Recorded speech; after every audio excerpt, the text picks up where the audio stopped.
Então a gente avalia o eixo de inserção. Como que vocês enxergam um preparo? Vocês estão com o paciente posicionado na cadeira, ou o modelo na sua mão, e você olha diretamente. E o que vocês enxergam olhando com os dois olhos? A gente tem que lembrar que existe uma coisa chamada olho diretor. Você sabe o que é olho diretor?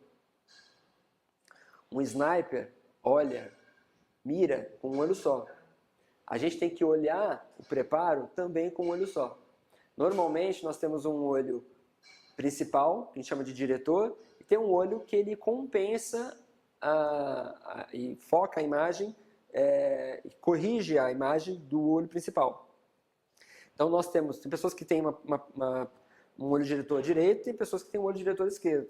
Queria fazer um teste com vocês. Abram a mão assim, fecha um olho, olha com os dois olhos o ponto. Está enxergando o ponto?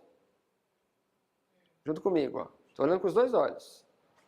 No meio da minha mão. Eu estou olhando com os dois. Estou enxergando o ponto. Deixa bem pequenininho, ó, bem fechadinho. Só o foco. Quando eu fecho um olho principal, fecho o olho que não é o diretor, eu estou mirando, estou enxergando a peça. Quando eu fecho o outro olho, ele some. Ele desaparece. Então, um olho vai ser sempre o foco.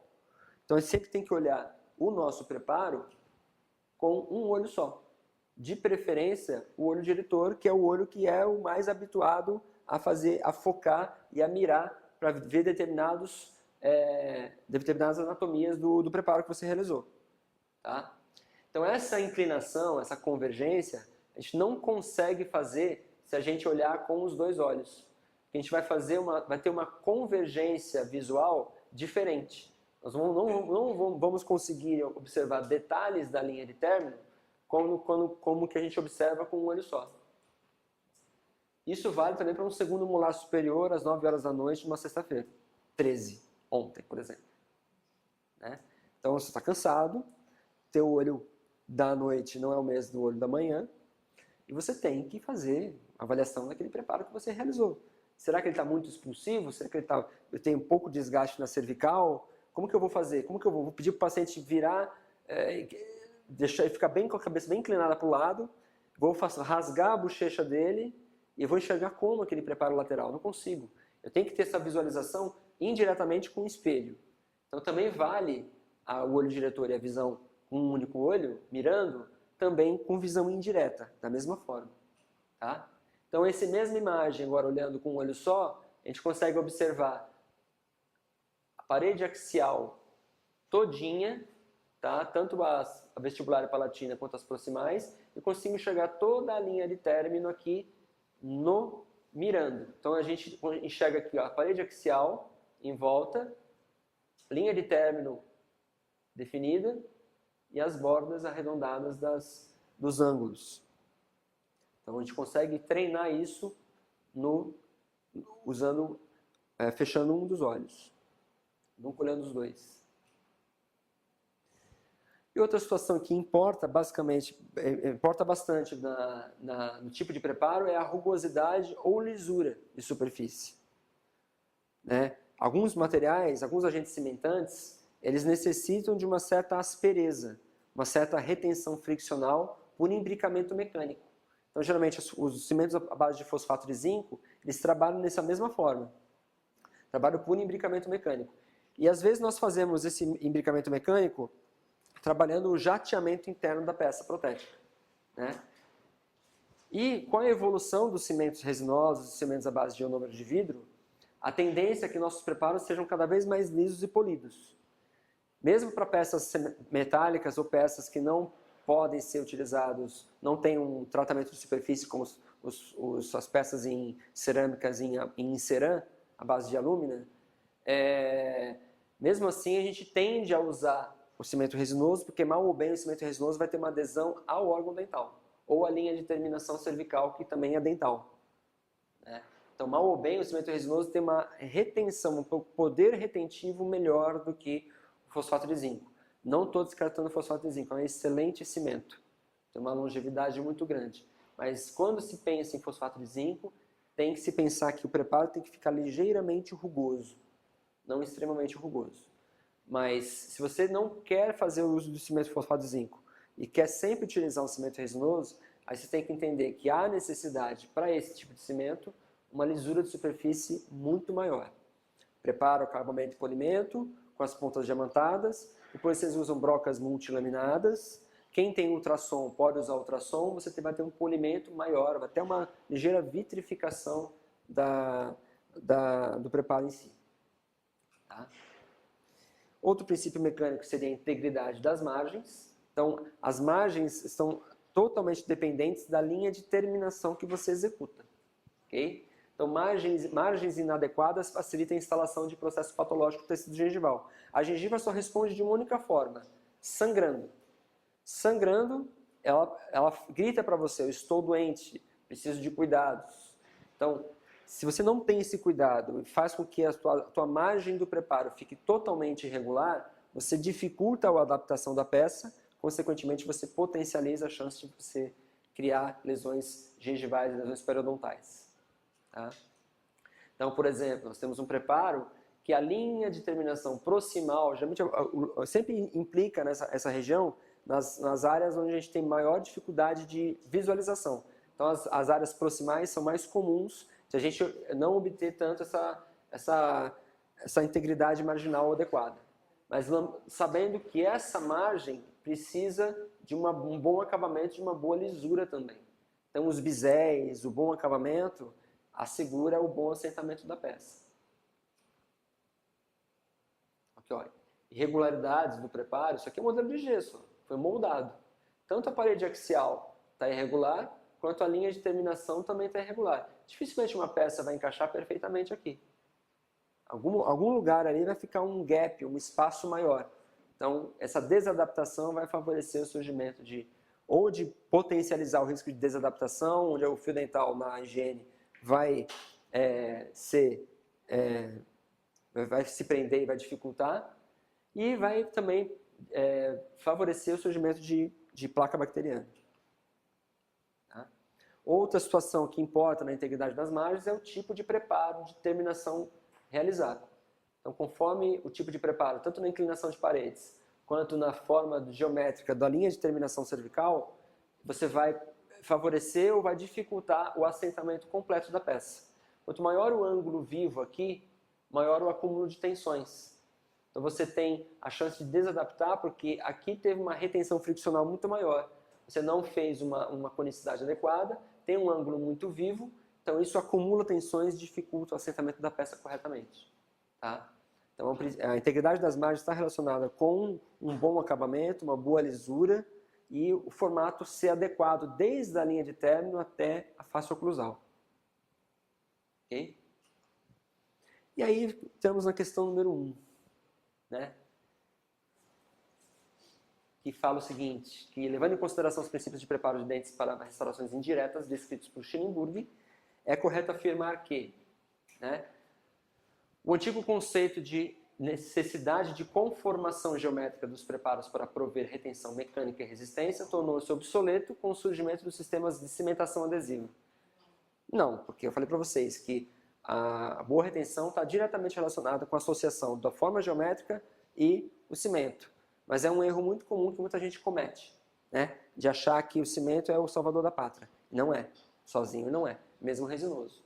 Tá? O comprimento do preparo é um importante fator para a retenção, mas não para a resistência. Poxa, não também, né? Porque se eu tenho a resistência associada com a retenção, uma coisa está atrelada à outra, eu não posso desvencilhar. Tá? Para adequada durabilidade estrutural, as metalocerâmicas com cobertura de porcelana na face oclusal requerem uma redução da mesma de aproximadamente 1 a 1,5 mm na cúspide funcional e de meio a 1 mm na cúspide não funcional. Bom, a cerâmica com menos de meio milímetro, mesmo que apoiada, ela não resiste bem. Tá? Na cúspide funcional até se aceita, mas se for perto de 1, já ela tende a craquelar, tende a quebrar com maior facilidade. Então o ideal era de 1,2 a 1,5 para mais, desde que apoiada sobre a superfície. E mais do que 1,5 também, ela favorece trincas, porque ela está muito muito larga, muito grande. É o que eu falei para vocês, que pode ser visto no módulo 2. Quanto maior a quantidade de porcelana, maior a chance dela trincar, de fraturar. Tá? Então também não é a correta. A localização subgengival das margens pode contribuir para o surgimento de alterações periodontais.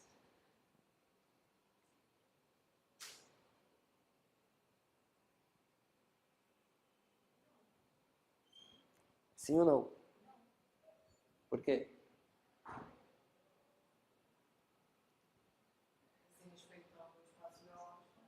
Sim, você tem que respeitar o espaço biológico e, de preferência, a localização ela tem que ser o mais intrasulcular, o mais supragengival possível.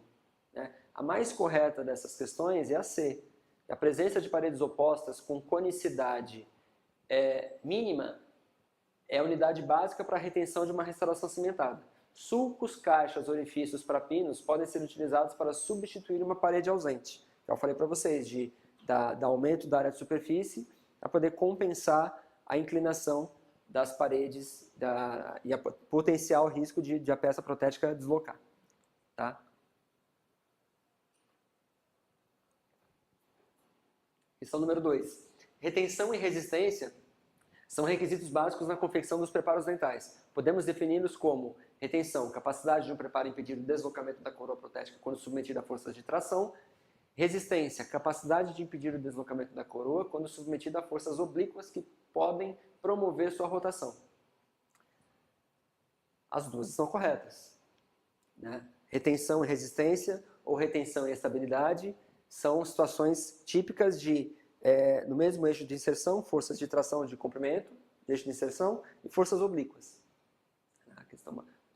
As alternativas estão certas. Mas podem ter pegadinhas nas provas. Né? Pode falar que inverter. Né? Então a retenção, você tem que saber que a retenção está diretamente relacionada com o eixo de inserção da peça.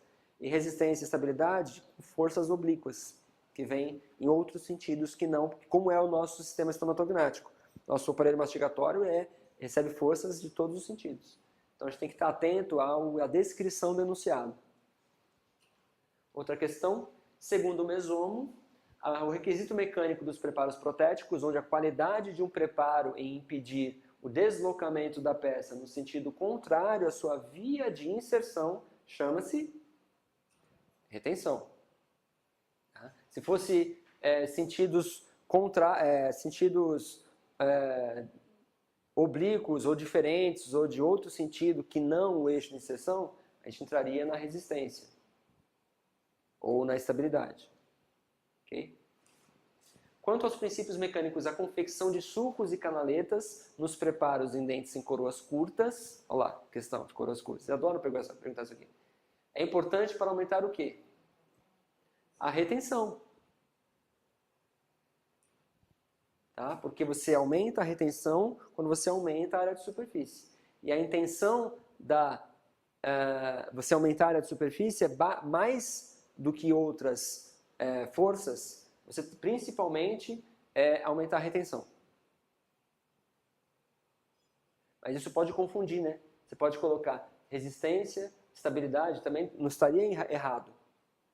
Só que a mais correta, que está diretamente relacionada, é a retenção da peça. O correto seria ter uma questão que falasse resistência, retenção e estabilidade. Que pode acontecer. Quais são os princípios que regem tal, os princípios mecânicos? Resistência, retenção e estabilidade também não estaria errado. Porque na verdade você está ajudando todos os princípios, todas as características, mas principalmente a retenção. Ok? Sobre a retenção de um preparo extracoronário, é correto afirmar que, quanto maior a coroa clínica de um dente preparado, maior a superfície de contato e maior a retenção final. Uma coroa total com paredes longas terá uma retenção inadequada. Não, terá uma retenção adequada. Quanto maior a altura, maior a retenção. Um dente curto com conicidade excessiva terá uma excelente retenção.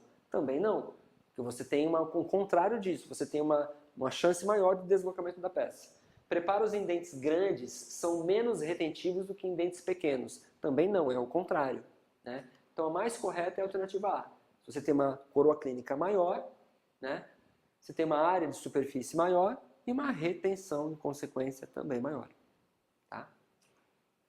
O ângulo de inclinação das paredes axiais de um preparo para prótese fixa unitária exibe direta relação com a retenção e o eixo de inserção da mesma. Assim, um aumento de 10 graus na inclinação das paredes axiais causará o quê? Redução da retenção, aumento da retenção, aumento da estabilidade ou redução do eixo de inserção? Vai ter redução da retenção. Então é que uma coisa complementa a outra. Entendendo mais ou menos esses princípios, tem como você se adaptar a qualquer tipo de questão relacionada a esse tipo de conceito. Porque são questões conceituais, né? Mas tem que entender o porquê da coisa. Por que se eu tiver um preparo maior, vai ter um comportamento de um jeito. Se eu tiver um preparo mais curto, vai ter um comportamento de outro jeito. Como que eu faço para corrigir esse preparo curto? Se eu fizer canaletas ou se eu fizer um aumento de coroa clínica. Porque tem questões também de periodontia relacionadas, né? A gente tem que também tentar ver, não dá para prever o que vai cair, mas dá para associar. Tá? Capacidade que a prótese tem de resistir a movimento de forças horizontais que tendem a alterar a relação entre a base protética e seu apoio de suporte em direção horizontal ou rotatória, já não é força de longo eixo, né? Não é força de inserção. Se deve à estabilidade.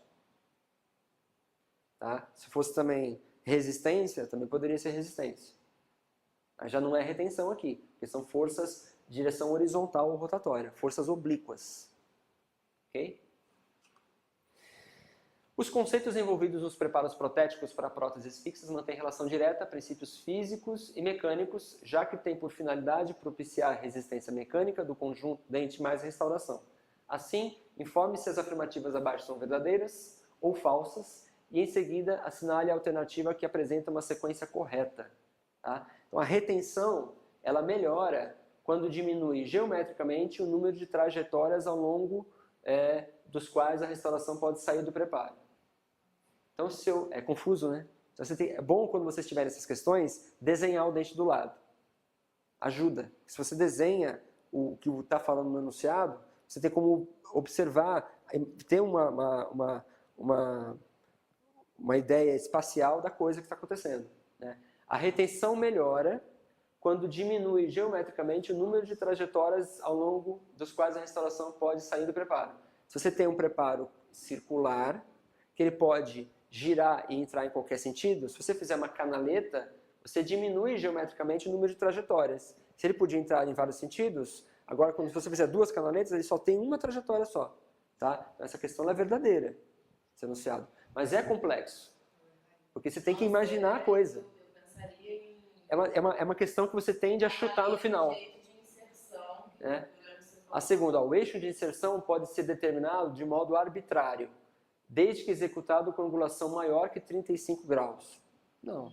A gente falou que da inclinação... Sim, sim.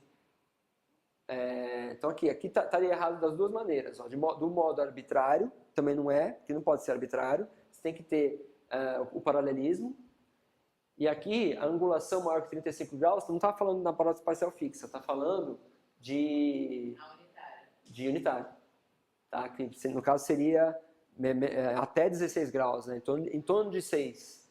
Aqui já está falso em duas partes do enunciado. O comprimento ocluso-gengival do preparo, ou seja, a altura, né? Influencia diretamente tanto a retenção quanto a resistência do dente. Tá certo? Então você tem que entender que o comprimento ocluso-gengival seria a altura. E o comprimento mesodistal seria o quê? A largura. Então, quanto maior a largura, também maior é a área de superfície. Então, maior a retenção também. Tá? Então, essa também está verdadeira. A resistência ao deslocamento em um preparo de paredes curtas, feito em um dente grande, pode ser melhorado se forem feitos sulcos na face ou parede oclusal. Não, é na parede axial, é na lateral, não em cima. Tá? Então, essa é falsa. Então, a questão mais correta ali seria a D. Tá? Tá corrigindo melhor as enunciadas. Aqui a gente ficaria entre a B e a D, né? Porque assim, a última dá para atender legal. Né? A segunda também dá para ver bem, mas assim, aqui confundiria com B e com D. Muita gente iria para B também, porque essa segunda ela confunde.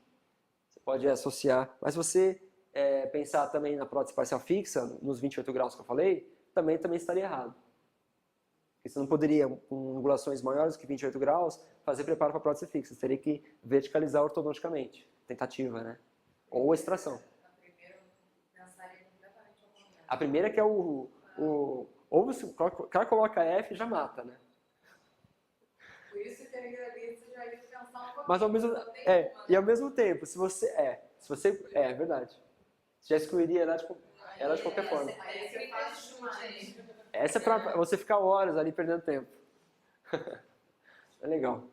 E chegamos agora no princípio biológico. Falamos do princípio mecânico e vamos falar um pouquinho mais do princípio biológico da coisa. Tá? Então, preservação do órgão pulpar ou do órgão dental, mas especificamente do órgão pulpar, né? Está relacionado com o material que você está fazendo e a técnica de execução que você está fazendo o preparo dental. Então, grandes desgastes, muita força, muito calor gerado, brocas muito desgastadas, muito velhas, tendem a aumentar o risco, ou aumentar o potencial lesivo da polpa dental. Tá? Então, normalmente, quanto mais próximo da polpa, nós temos o maior risco de necrose. Tá? Então, o desgaste excessivo está diretamente relacionado à retenção da prótese. Ótimo, todos nós sabemos disso. Mas também está relacionado com o comportamento pulpar, a resposta endodôntica, a resposta pulpar do órgão dental. Então, lógico, a gente tende sempre a fugir da câmara pulpar. Mas, às vezes, nós nos deparamos com situações traumáticas. O paciente sofreu um acidente e houve a fratura coronária e houve exposição ou a proximidade da câmara pulpar. Mas a gente tem que fazer o desgaste de correção para poder fazer a instalação de uma peça protética. Nesse desgaste, tem que levar em consideração a anatomia dental e onde teve a fratura desse elemento dental. Então, quanto mais próximo da polpa, ou até chegando até a exposição, há um risco de necrose, dependendo do tempo também que houve essa exposição. Quando nós falamos de preparo dental, a gente não observa internamente, mas tem que ter a ideia mental que o formato geométrico da broca, com a broca paralelo ao longo eixo do dente, nós vamos ter a preservação do órgão dental e a preservação do órgão pulpar pelo distanciamento, apesar de ser um preparo para a coroa total. Então, o desgaste é excessivo, mas é um desgaste excessivo com ciência em mente, sabendo que internamente nós temos um tecido vivo ali de nutrição.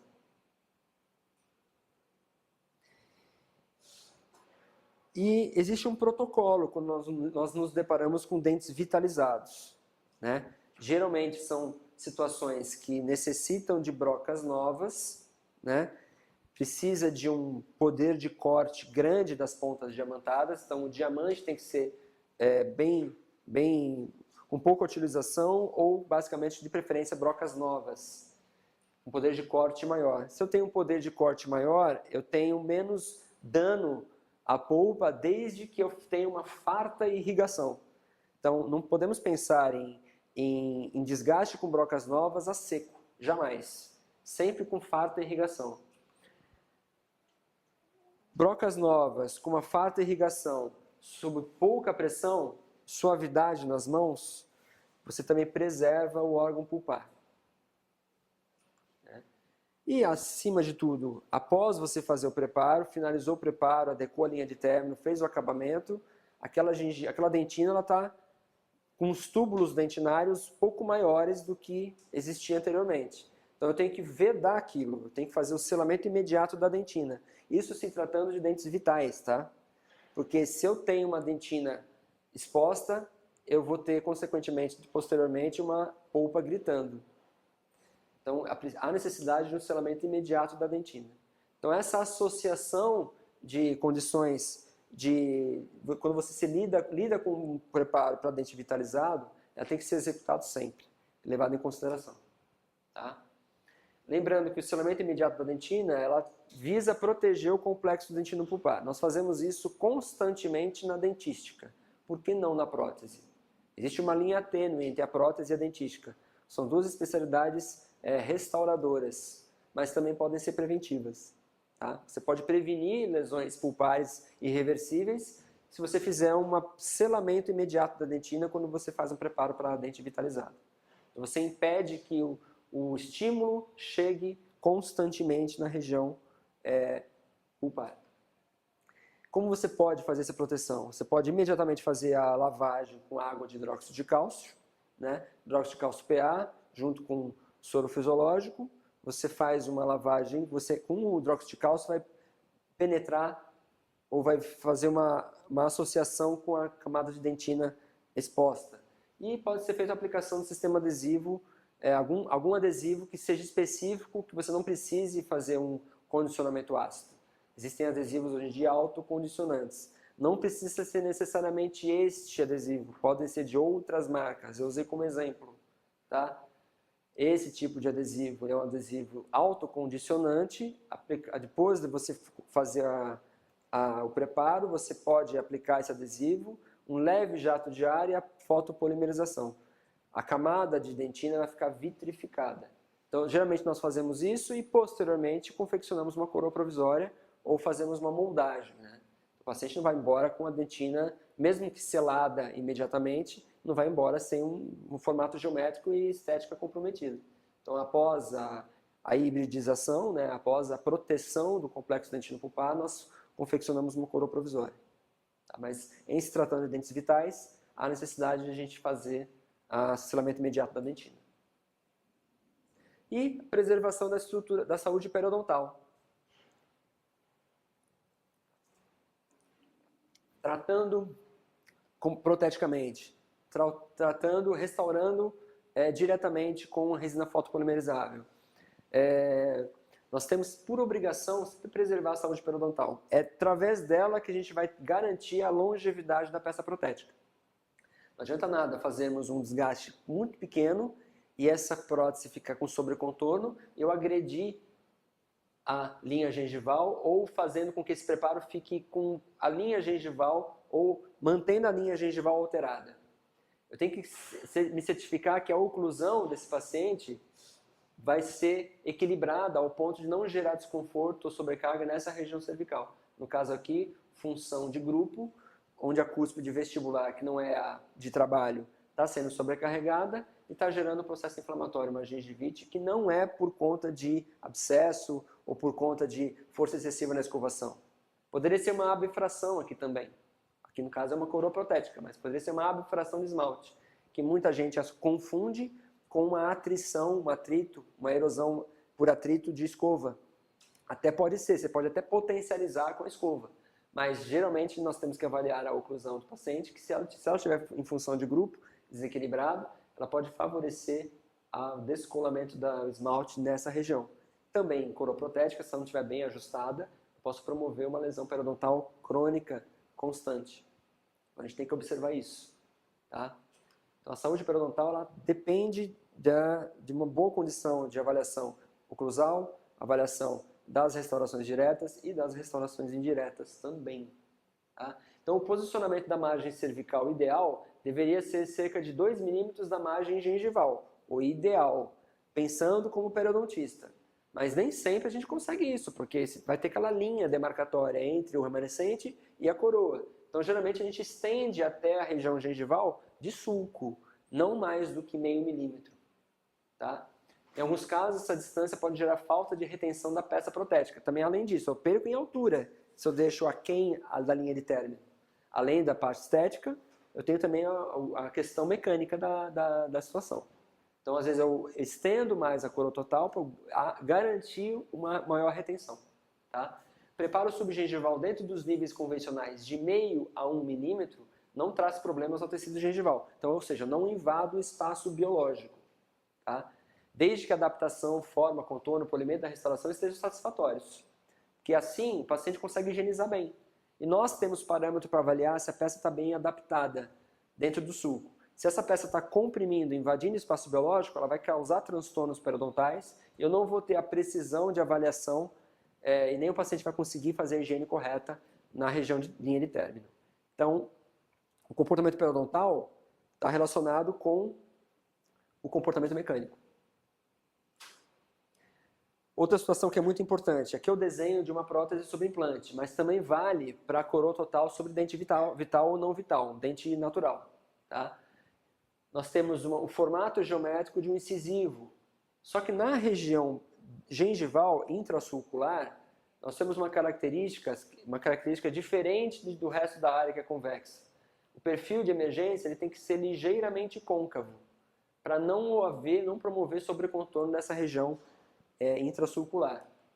Tá? Aqui é um exemplo de uma prótese sobre implante. A qualidade dessa gengiva, depois que a gente remove a coroa provisória. A gente consegue trabalhar perfeitamente uma boa moldagem. Por quê? Porque a coroa provisória emergiu lá da mesa protética do implante. Ela garantiu que houve uma ligeira expulsividade e uma saúde gengival adequada para fazer qualquer tipo de moldagem. Mas pode ser uma prótese fixa convencional também. Eu tenho que ter um perfil de emergência que venha... O próprio dente, a própria raiz, a própria região aqui de junção amelosamentária, ela emerge da raiz. Então ela faz um formato côncavo. E eu tenho que fazer esse formato côncavo também aqui na linha de terminação. É a região que fica intrasulcular. Se eu faço um excesso de material, seja por descuido, seja por pouco desgaste aqui da estrutura dental, eu posso facilitar o surgimento, favorecer o surgimento de lesões periodontais. Tá? Outra situação importante, se eu faço um perfil de emergência com contorno correto, eu evito que haja o contato direto do alimento com a gengiva marginal livre. Então eu tenho que ter um formato que o alimento escoe e desvie dessa região. O perfil de emergência não tão exagerado quanto esse esquema, mas ela tendo um perfil de emergência, que ela emerge da linha de terminação.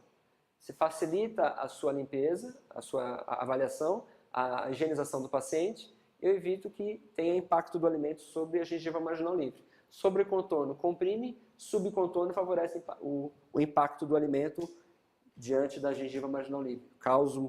Causa ali, e até a possibilidade de uma recessão gengival e exposição da linha de término. Se você trabalha com metalocerâmica, aquela cinta metálica de meio milímetro vai ficar aparente. E é o que muitos pacientes reclamam quando aparece aquele escurinho, que é a oxidação do metal. Ah, mas não, eu não faço mais metal, só faço coroa metal free. Aí a coroa metal free você faz, mas ela vai deixar mais exposta ao meio bucal a linha, mesmo que micrométrica, da linha de terminação, do vedamento do cimento. Então, maior chance também de você ter escapar um pouco do cimento e gerar um pouco de gap ali de entrada e surgir ali uma placa, um biofilme bacteriano e uma recidiva de cárie ali. Então, tudo está relacionado. A fase da prova da peça seca, antes de você aplicar a cerâmica, ela é fundamental para você avaliar a adaptação da peça. Então, se está com sobrecontorno, você consegue desgastar um pouquinho, porque o material não está polido ainda, não está glaseado. Você consegue fazer o desgaste suficiente para a peça encaixar melhor e você não tem a compressão excessiva da fibromucosa. Quando tem subcontorno, você pode solicitar ao laboratório que aplique um pouco mais para chegar na situação correta ou numa situação que te permita controlar isso. Se você terminar a peça dessa forma, o paciente vai mastigar e vai sentir incômodo toda hora que for mastigar algum alimento mais consistente. O perfil de emergência ele é fundamental. Né? A gente tem que saber que existe uma distância, né, entre a crista óssea e o sulco gengival, a gengiva marginal livre. Essa distância é a distância do espaço biológico, que em torno a gente considera normal como distância existente em torno de 3 milímetros. Mas o espaço biológico mesmo, ele está relacionado com duas estruturas, seria o epitélio juncional e a inserção conjuntiva. Seriam as estruturas do espaço biológico, mas a distância do espaço biológico, do espaço, não a distância biológica. A distância do espaço vai da crista, do rebordo, até a ponta da gengiva marginal livre. Segundo Schillingburg e Mesomo, é algo em torno de 3 milímetros. Por isso que a região de sulco, a gente considera normal algo em torno de meio milímetro. Mais do que isso, você está invadindo o espaço biológico propriamente dito. Se eu tenho necessidade porque tem cárie, porque tem um preparo ficou mais profundo, eu tenho necessidade de ampliar a altura, se eu tenho já na cabeça, no meu planejamento, que eu vou invadir o espaço biológico, eu tenho que modificá-lo. Para eu modificar, eu tenho que modificar a quantidade de desgaste na crista óssea e o quanto que ele vai se inserir apicalmente. Então, às vezes, eu tenho esse recurso, desde que o comprimento radicular seja suficiente. Tá? Uma outra imagem aqui, tá? Que a distância biológica seria da epitélio juncional até a inserção conjuntiva, a crista do rebordo. Mas a distância do espaço biológico é da ponta da gengiva marginal livre até a crista óssea alveolar. Cuidado, tem questões de pegadinha. Confundem. Aí você fica ali, poxa, por que confunde? É a seleção do natural, né? Eles limam com questões desse tipo. Olha lá. A extensão do preparo protético a partir da margem gengival estável, que fornece segurança de não violar o espaço biológico, é de 0,5. Então você tem que preparar ele até aqueles meio milímetros. Se tem necessidade de você aumentar, seja por que motivo for, o espaço biológico tem que ser modificado. Tá? Outra questão, com relação à distância ou espaço biológico, é correto afirmar que é a distância entre a gengiva marginal livre e a crista óssea alveolar. É o espaço a ser respeitado nas restaurações intragengivais. Considera intragengivais como subgengivais, tá? Às vezes eles colocam as palavras diferentes, então acho que essa aqui é a certa porque falou diferente. Não, não necessariamente. Sendo em média 4 milímetros. Não, o espaço respeitado é de 3. É a distância entre a inserção conjuntiva do colo do dente até seu ápice. Opa, eu estou entrando já no ligamento periodontal. Né? É a denominação dada ao espaço formado pelo sulco gengival.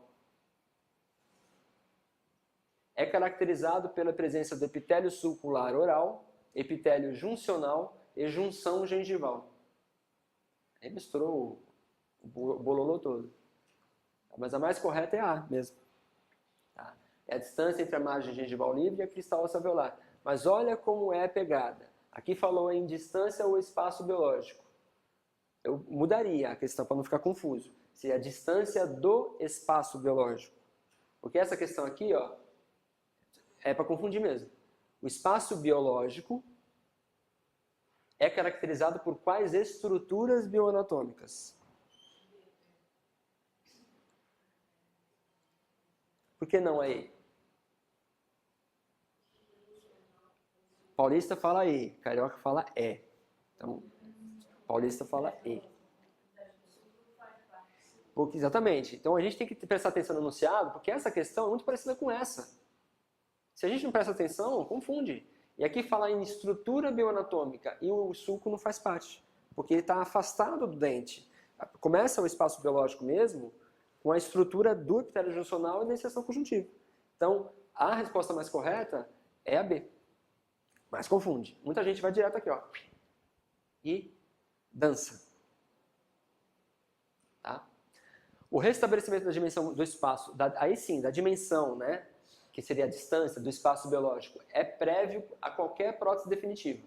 As metodologias para restabelecer as dimensões do periodonto empregadas são raspagem, supra e sub, confecção de provisório, tratamentos endodônticos quando necessários para a confecção de núcleo fundido, não tem relação direta com distância do espaço biológico, curetagem subgengival prévia e colocação de pino de moldagem, nada relacionado. Aumento de coroa clínica, tração ortodôntica e ou combinação de ambos. Essa é a mais correta. Tá? Que eu falei para você isso aí. Se eu tenho pouca altura, eu tenho que mudar a posição desse espaço biológico, eu posso fazer o tracionamento ortodôntico, lento ou rápido, posso fazer o aumento de coroa clínica, eu tenho que aumentar a área de superfície, ou posso fazer a combinação de ambas as técnicas. Tá? Então, a gente tem que entender o enunciado para relacionar com as questões, com as alternativas. E a margem cervical, batendo de novo nessa tecla, o ideal periodontal é que as margens protéticas não sejam colocadas em contato gengival. Quando for necessário, a gente tem que, no máximo, chegar a meio milímetro, não falo nem subgengival, aqui eu mudaria de subgengival para intrasulcular, mas tem questões que falam de subgengival, tem questões que falam de intrasulcular. Mas esse meio milímetro eu não estou encostando na gengiva, eu estou no sulco. Então eu estou respeitando ali o espaço biológico. Tá? Então quando você tem que chegar próximo da gengiva por comportamento estético ou por altura de preparo, a gente chega aos meio milímetros intrasulculares. Tá? Preservando a saúde periodontal, a gente preserva o espaço biológico. Esse caso aqui, eu já estou chegando na crista óssea aqui. Essa gengiva está gritando, provavelmente. Né? Então, o ideal, em torno de 3 milímetros de estrutura dental sadia, coronalmente, a crista alveolar. Então, eu tenho que saber que na radiografia eu não vejo tecido mole. Eu tenho que saber que a distância da crista óssea para a linha de término é algo em torno de 3 milímetros. Mas você acha que esse dente vai ser viável? Como que eu posso preservar a estrutura dental se eu tenho um pino que está quase que na altura do rebordo? A chance de fratura dessas paredes aqui aumenta, porque a força de alavanca com as forças oblíquas vai favorecer a fratura dessa região. Ao mesmo tempo, eu não posso estender tanto esse pino, porque eu posso invadir a região de selamento ali apical endodôntico. Então, eu tenho que levar isso em consideração também. Tá? Planejamento. Depende do comprimento radicular. Então, a junção preparo-prótese, ela tem que ficar nos meio milímetros intrasulculares, porque nessa região a gente consegue fazer a higiene e consegue avaliar se na adaptação está tendo sobrecontorno ou excesso de material. Né? E chegamos ali nos términos cervicais, que temos vários, e depende do tipo de material empregado. Tá? Nós temos términos em ombro ou degrau, nós temos términos em ombro ou degrau também, só que biselados, nós temos términos em chanfro ou chanferete, algumas questões falam em chanfrete, não sei se é erro de impressão, mas o normal é chanferete. Esse mesmo chanfro, só que biselado. Então o chanfro, o ombro ou degrau biselados têm a mesma função. Tá? Dependendo do formato que ficou, dependendo da broca última que você utilizou, ela vai ficar mais para ombro, ou mais para degrau, ou mais para chanfro. Ok? Pode ser o degrau inclinado 135 graus, que é um preparo geralmente associado com regiões dentes anteriores, que nada mais é do que um ombro, só que é um ombro inclinado. E existe o bisel ou lâmina de faca, que é um preparo que cada vez mais está sendo menos utilizado. Está associado com laminados cerâmicos, mas os laminados cerâmicos não são totalmente em lâmina de faca, eles têm uma ligeira, é um chanferete. É um chanfro bem fino, menor do que o chanferete. Chega ali aos 0,8, meio, né? Mas não é lâmina de faca que termina em 0. Você não tem nem como identificar onde termina exatamente. Então aqui o término em ombro ou degrau, indicado para coroas de cerâmica pura, a serem cimentadas com oxifosfato de zinco ou ionômero de vidro. Também cimento resinoso, por que não? Mas se a gente considerar que o degrau inclinado 135 graus também faz um ombro, esse degrau inclinado, a inclinação dos 135 graus fica intrasulcular, é preferível você fazer um degrau inclinado do que um ombro puro. Antigamente se fazia muito ombro puro. E ombro puro não é indicado para coroas metálicas, tá? Coroas em cerâmica que exigem uma espessura maior.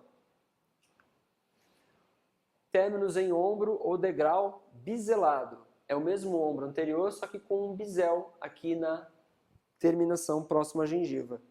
É indicado para coroas metálicas, geralmente porque o metal, como se você consegue pequenas espessuras, a adaptação do metal. Outro término é em chanfro ou chanferete, dependendo da espessura maior vai ser chanfro, um chanfro menor é chamado de chanferete.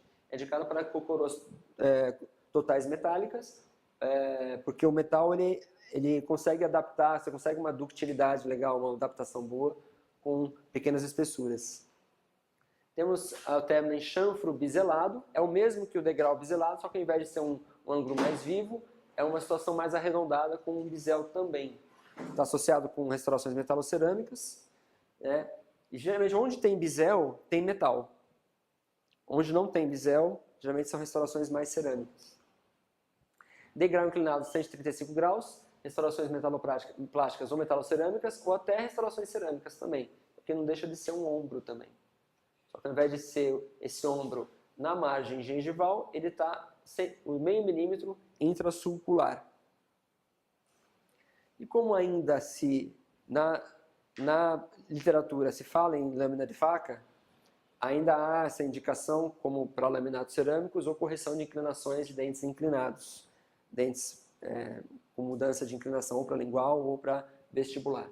Mas é de difícil detecção de linha de término. Você tem que identificar com lapiseira para o laboratório identificar legal. Então aqui, ó, segundo Pegorário, 98, o tipo de término cervical indicado para a confecção de coroas metalocerâmicas e ligas básicas, não áureas, nas faces envolvidas esteticamente é o quê? Ó, metalocerâmica com ligas básicas.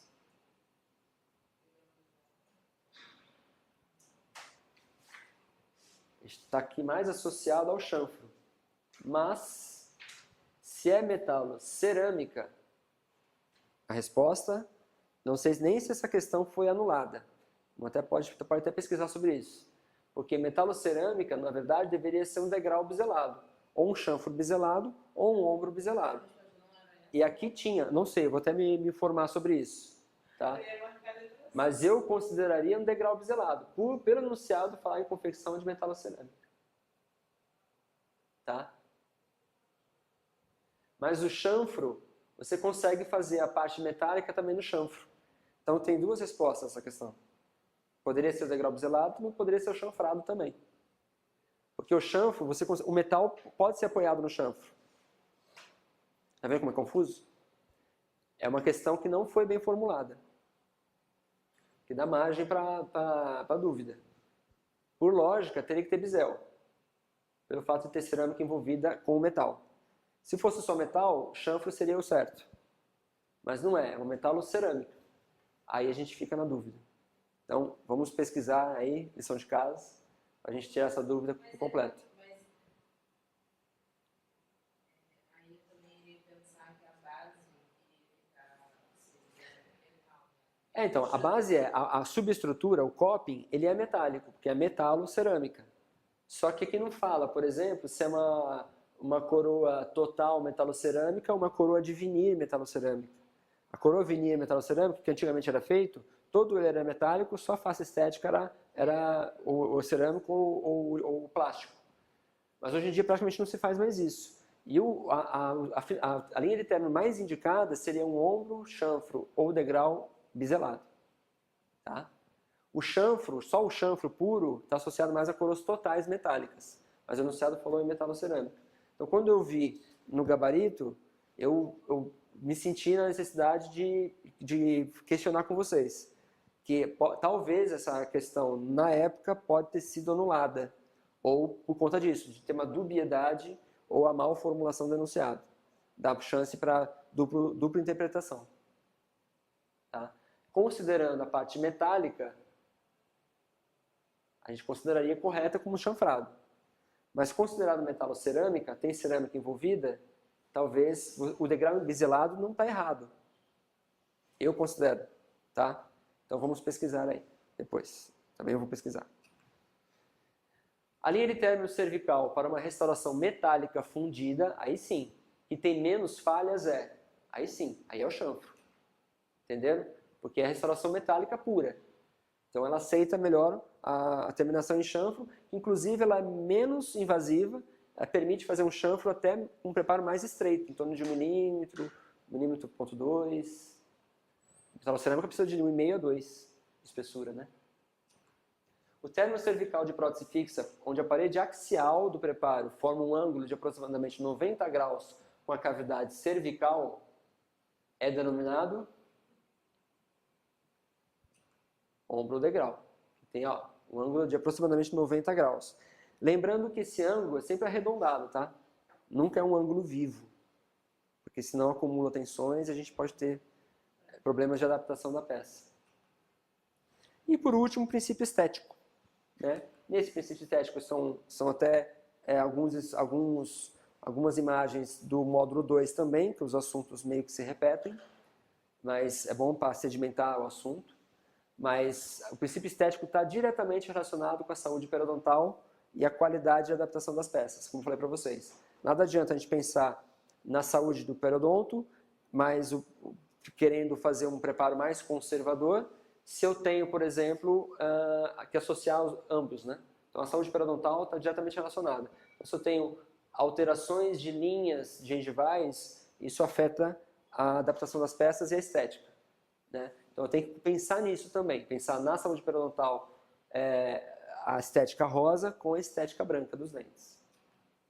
Então nada adianta queremos fazer um preparo bonito, queremos moldar esse preparo bonito para ter um modelo agradável para o laboratório, e o técnico saber trabalhar bem, se eu tenho uma situação clínica ali de acúmulo de placa extremamente nocivo. Então nenhum trabalho de prótese vai conseguir ser realizado nessa situação. Além disso, é importante a gente levar em consideração que os planos coronários são fundamentais. Um molar, por exemplo, temos 3 planos de inclinação. No incisivo, nós temos o terço cervical paralelo ao longo eixo do dente e os 2 terços incisais inclinados para a palatina ou lingual. Então, esses planos têm que ser respeitados também. O princípio estético está diretamente relacionado com a naturalidade da anatomia dental. Okay?